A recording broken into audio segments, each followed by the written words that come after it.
Welcome to the SVG-TV Evening News for Friday, December 10th. I am Khalil Cato with the details.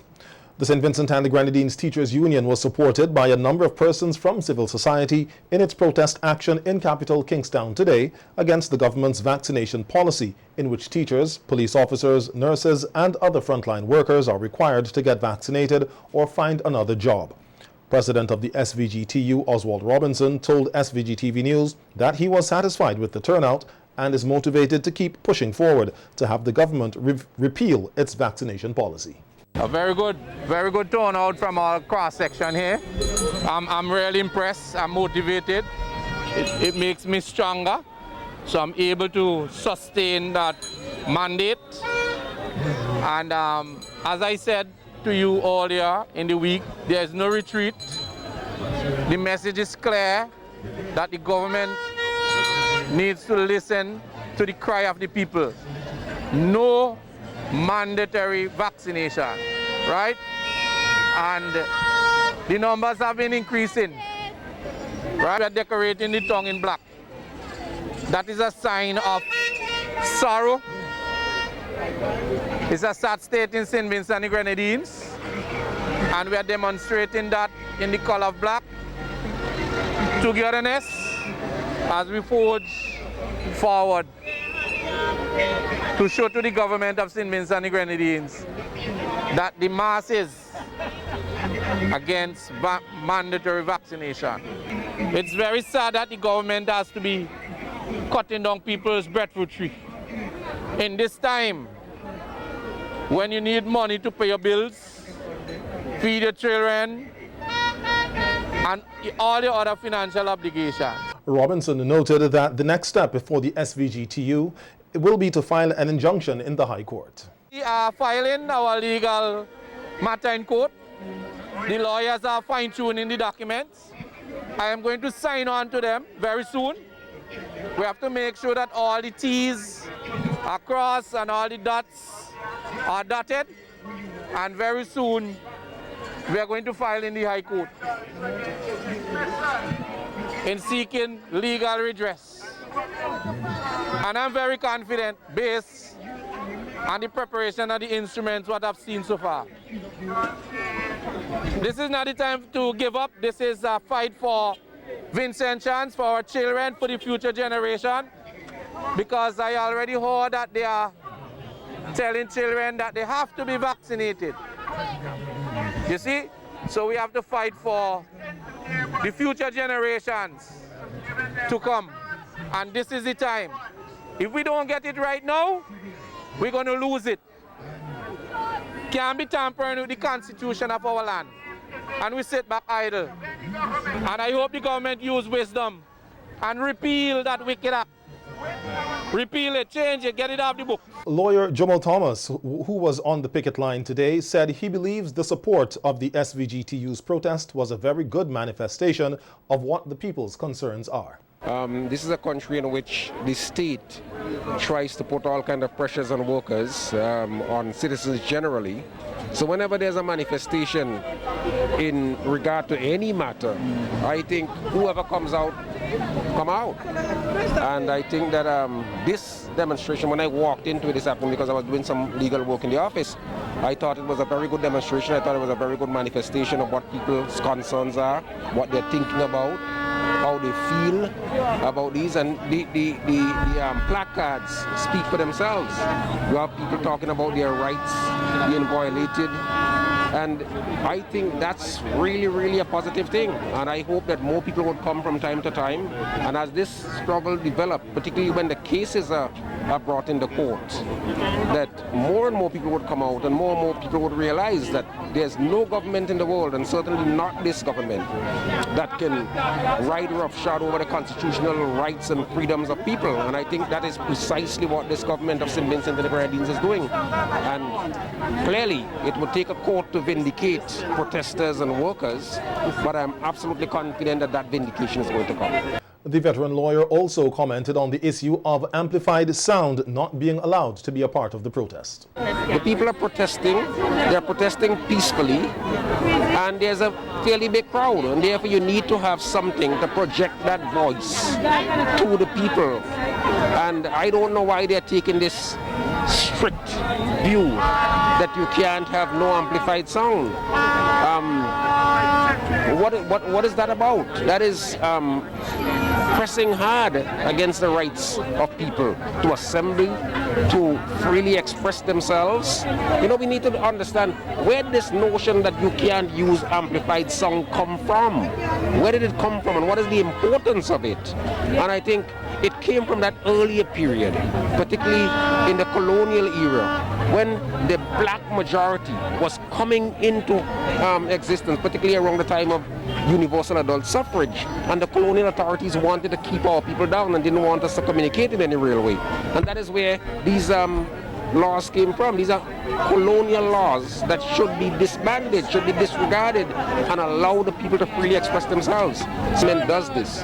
A government that projects and claims its progressive bona fides, it tells us that we need to think a little deeper, that we need to go beyond what people say and pay attention to what they do. Also on the picket line in Kingstown today were several religious leaders, some of whom shared their views on mandatory vaccination in relation to the Word of God and their religious beliefs. The Nazarene position is very clear.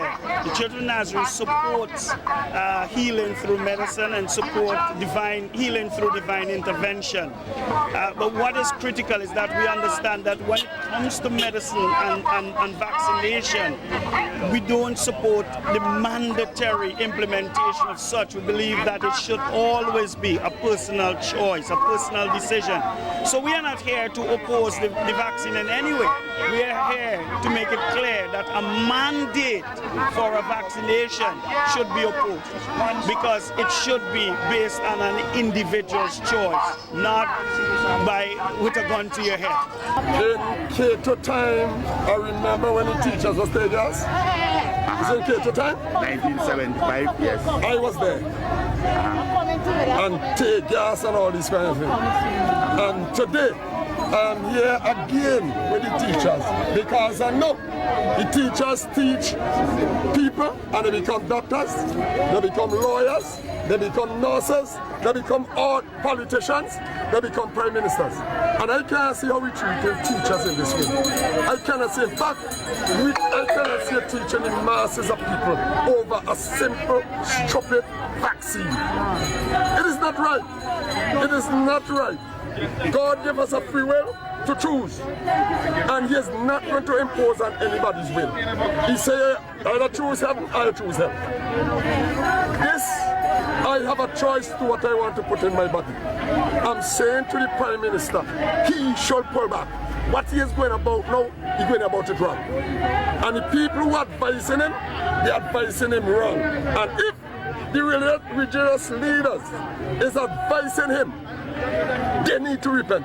I'm saying, if I work for 33 and a half years, or 33 and full my time, I believe if I don't want the vaccine, I have spent my time in the civil service, I must get paid and go home. I believe you should allow people to take the test. Nobody will run from tests. But the mandatory, it is totally wrong, and this is the devil. This is the devil's work, you know. It's nothing in mandatory vaccine is God work. SVG-TV, the SVG-TV news team also caught up with a few of the affected teachers who were on the picket line, and they shared their experiences and reasons for not taking the jab and supporting the protest. I've been a teacher for 28 years. Yes. I'm a graduate teacher for 28 years. I've been a teacher. Had some heart issues in the past, several. I'm sure my records is still at the hospital. And one point I had to even go to Trinidad to, help myself. Gasping for breath, abnormal heart rhythm, all different things. I did go for an exemption, but the doctor just looked at me and told me I was not qualified. So basically, I am one of those that would be affected by the policy, that the government policy, by saying that you abandon your job, if you did not take the vaccine. It's just not right. It's just not right. Well, basically this is what I would revert to. I have to beg. So I'm showing what has become of me. If I am thrown out of teaching, and I believe this is what is expected, I am going to be a vagrant now. That's what's expected. Well, basically this is what I would revert to. I have to beg. So I'm showing what has become of me. If I am thrown out of teaching, and I believe this is what is expected, I am going to be a vagrant now. That's what's expected. So I'm just giving them the expectation. That's what's happening. This is inhumane. It's not right. It's not right. It's inhumane. And I am appealing to the Honorable Ralph Conserve to please just think back for a while and rethink his decision and re-employ people. This is not the time for this. It's very unfair. I am protesting because I think it's unfair treatment. We are teachers, we are counselors, we are so much more to the children, and we have done nothing wrong. This should be a choice, so that's why I'm standing. My name is Mr. Grant, I'm a student for years. Yes, so what the said is correct. I was dismissed last Friday. He told him I received my letter stating that as a result of quote-unquote misconduct that I... One more COVID-19 death has been recorded here, bringing the country's death toll from the viral illness to 77. The latest victim is an 86-year-old female who tested positive for COVID-19 on December 2nd and died of COVID-19 pneumonia on December 8th. The deceased had no known underlying conditions and was unvaccinated. Meanwhile, 29 new positive cases were reported from 258 samples collected on Monday, resulting in a positivity rate of 11.24%, along with 16 new rapid antigen positive results from flu clinics. On Tuesday, 6 new positive cases were reported from 123 samples collected, with a positivity rate of 4.9%. 15 new rapid antigen positive results were reported from flu clinics.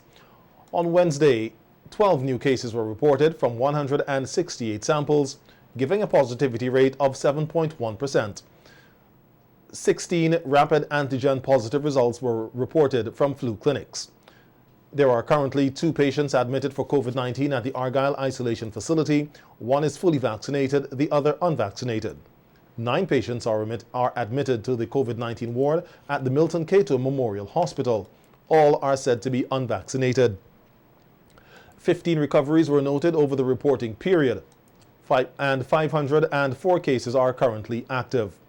5,692 cases of COVID-19 and 5,111 recoveries have been recorded in St. Vincent and the Grenadines since March 2020. Persons here who have taken 2 doses of the COVID-19 vaccines can now apply online for their digital vaccination cards. Speaking on NBC's face-to-face program this morning, Health Promotions Officer Shanika John says that the Ministry of Health is now in the phase where they are digitizing COVID-19 cards. John outlined the procedures which one has to follow when applying for a digital vaccination card. Who have been vaccinated for a second dose, you have an opportunity to apply for your fully vaccinated certificate. And so once you've taken your vaccine, there's a process in which you go through. Online, you send an email to vaccine@gov.vc. And so that information will be logged with your ID card and your card as well. But for those persons who are having that difficulty doing it online or on their own, you have an opportunity to come to that parking lot there outside of the Ministry of Health and somebody will assist you. I think the team has even gone as far as having printers available to print copies for persons as well, for persons to use. John said that it is extremely important for vaccinated persons to get their digital certificates, especially to attend the scheduled vaccinated events for the festive season. The Ministry of Health, Wellness and Environment, we've been working with quite a number of stakeholders to ensure that we have complete or at least the highest level of compliance at the different areas, the different venues, the different activities. And I know a lot of persons want to enjoy this season as much as possible, but we have to do it in a very safe manner. And so these digital vaccination certificate will allow you to enter those fully vaccinated parties without having to travel with your card or even, having to go through that bulky process. So once you have your vaccine certificate, we scan the barcode and your information is recorded and logged for verification in our system, and you're good to go. And we're using this for a lot of our fully vaccinated events for 9 mornings and also for 9 nights as well. John also cautioned persons not to tamper with the digital cards, as this could lead to serious consequences. Take a picture the same way, screenshot it, and just save it and keep it on hand. If you are traveling overseas, a lot of times it's just tap and go in a swipe process. And for here in St. Vincent, you're going to need that a lot for some of the parties and the different events happening over this particular period. So it's really something that you want to keep safe.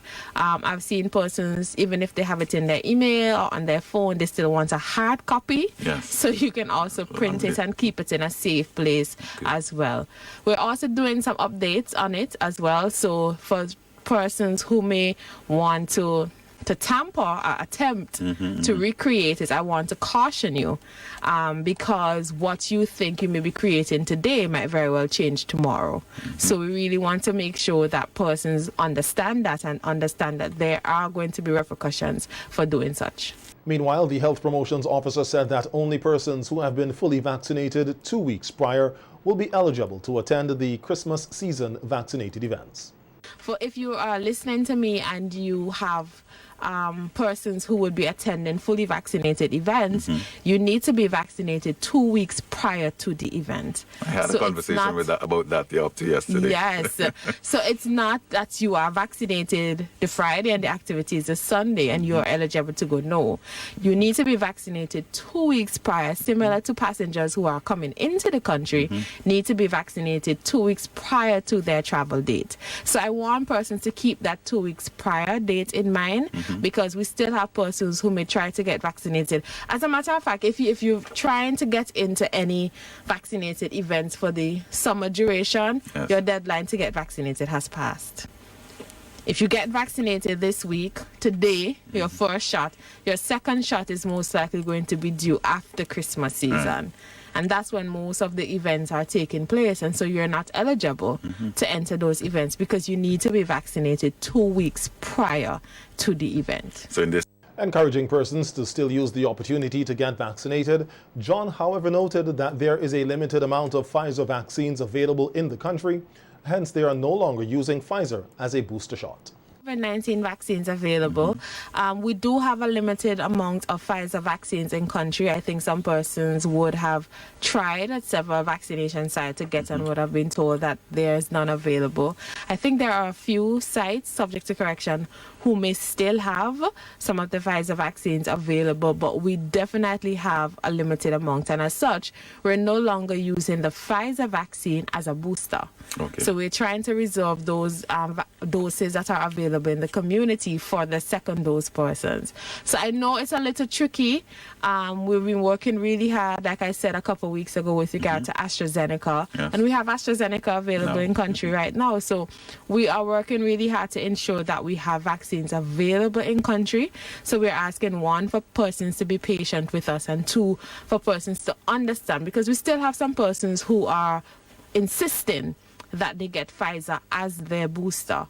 And so we really have to be considerate to those persons who are still awaiting their second dose and who are eligible to receive that. Women across SVG are being urged to get a Pap smear done at least once yearly for early detection of cervical cancer or to reveal any changes in cervical cells. The encouragement comes from coordinator of the National Family Planning Unit in the Ministry of Health, Arlita Scott, at an awareness event held last week promoting safe sex as part of activities to commemorate World AIDS Day 2021. Ladies in general, to do your Pap smear yearly, especially for your birthday. Treat yourself, have your Pap smear done. It's better to be safe than sorry. If you do your Pap smear and there's a problem, detected early, it can be cervical cancer is treatable. So once you do it early, we can treat you. If you wait until late, then you end up in problems. So do your pap smear every year. It's not something that is hard. It's maybe a little uncomfortable, but not hard, and it actually would tell you if your cells are changing, so you know exactly how to deal with your self in that particular level, right? Scott also used the opportunity to encourage young women who are sexually active to join the family planning program at the various district clinics to avoid unwanted pregnancies. We have the case, we have the IUCD, which is just a little copper tube that is inserted into the uterus. This one we have can last up to 10 years. We have injection, we have actually 3 kinds. One Mesigana, which is given every month. We have Norisserat and Depo-Provera, which is given Cinema. So we have the Mesigana, which is given monthly. We have the Norisserat, which is given every 10 weeks, and the Depo-Provera every 10 weeks.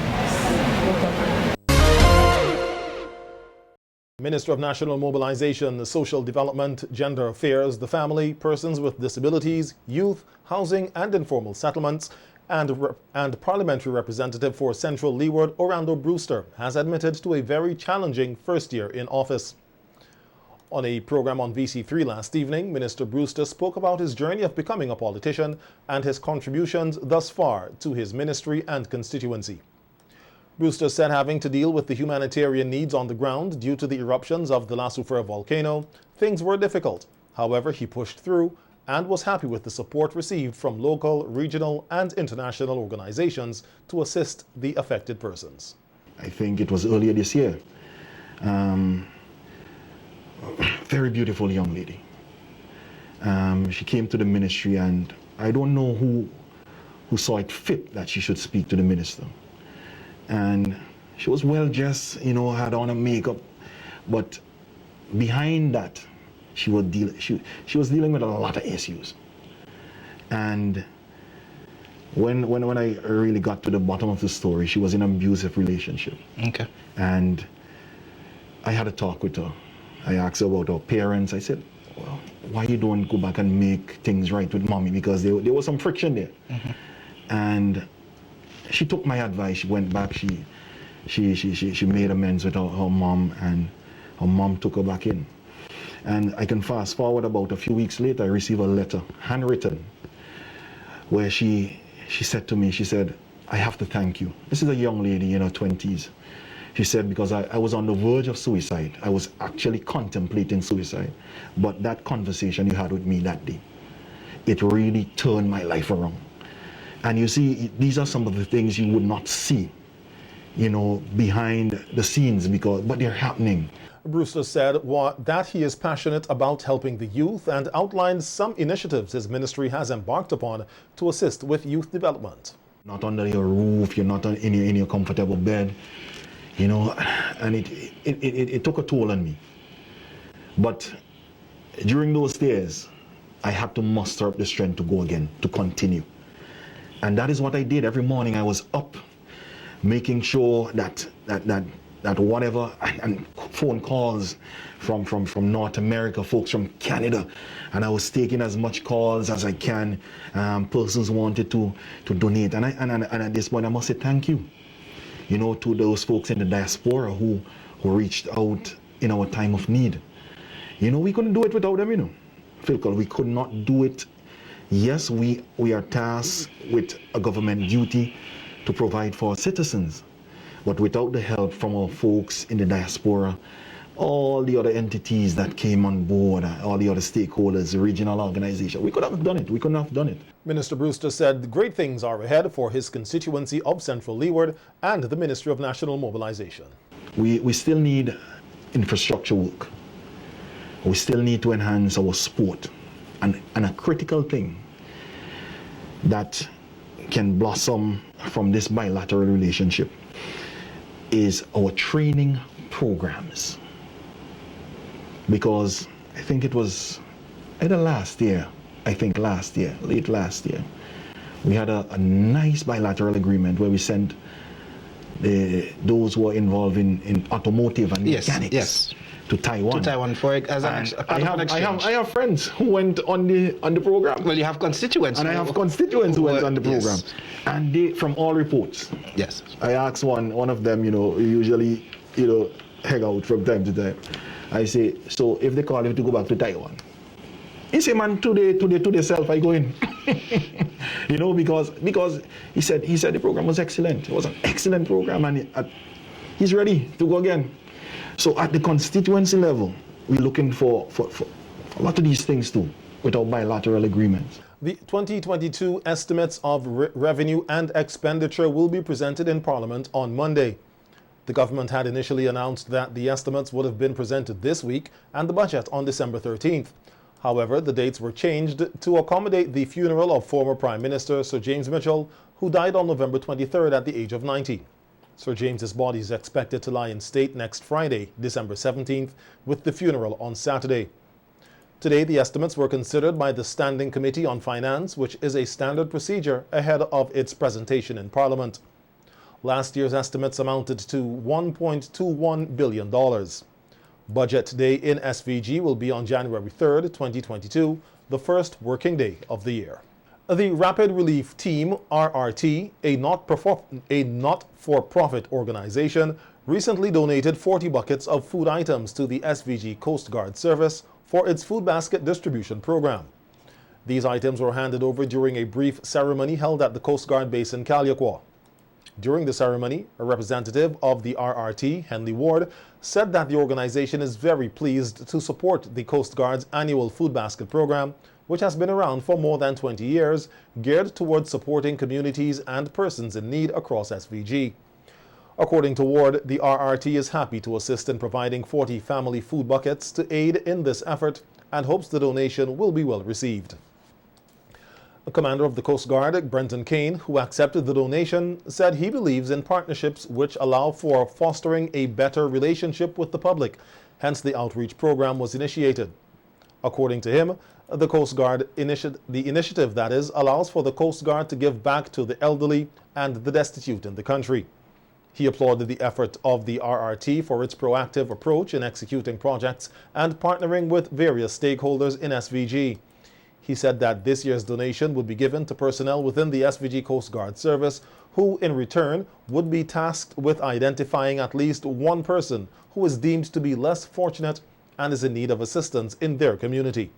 Some of the communities identified to benefit from the donations are Georgetown, Mount Grennan, Lomans Windward, Stubbs, Mesopotamia, Caliacua, Sion Hill, Vermont, and Barley. The Coast Guard Food Basket Program is headed by Petty Officer Daniel Foyle.